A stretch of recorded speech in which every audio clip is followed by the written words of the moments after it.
Direction tout de suite le palais présidentiel de Koulouba, où le traditionnel conseil des ministres s'est tenu ce mercredi. À l'issue, le gouvernement annonce la création d'une agence de l'énergie atomique, un pas de plus vers la construction de centrales nucléaires. On en sait davantage avec Rim Talba, Jean-Emmanuel Ouedraogo, le porte-parole du gouvernement. La présidence du FASO, le Conseil de ce jour a adopté un décret portant création, attribution, organisation et fonctionnement de l'Agence burkinabé de l'énergie atomique, en abrégé ABEA. Il vous souviendra qu'au sommet Russie-Afrique tenu les 27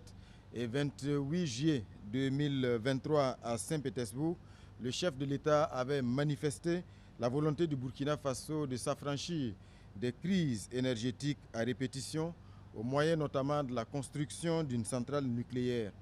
Il a clairement indiqué que cette réalisation, en plus bien sûr de permettre et de garantir l'indépendance énergétique du Burkina Faso, devait permettre l'industrialisation du pays, mais aussi l'accès à l'électricité partout sur le territoire national. Et c'est dans cette perspective et depuis cette date que, bien sûr, des démarches ont été entreprises avec la Société nationale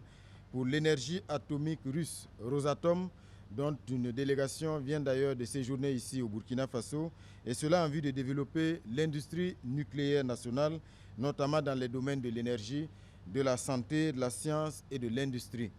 Et au regard donc du caractère stratégique de ce projet qui est actuellement donc en cours, il s'était révélé nécessaire de fédérer toutes les actions et toutes les structures en lien aujourd'hui avec l'industrie nucléaire, d'où la création de cette agence burkinabé de l'énergie atomique. À terme, donc, l'adoption de ce décret devrait permettre au Burkina Faso de disposer d'un instrument qui fédère et coordonne l'ensemble donc des interventions en matière de programmes électronucléaires en synergie avec l'ensemble de tous les acteurs afin d'optimiser l'utilisation de ces ressources.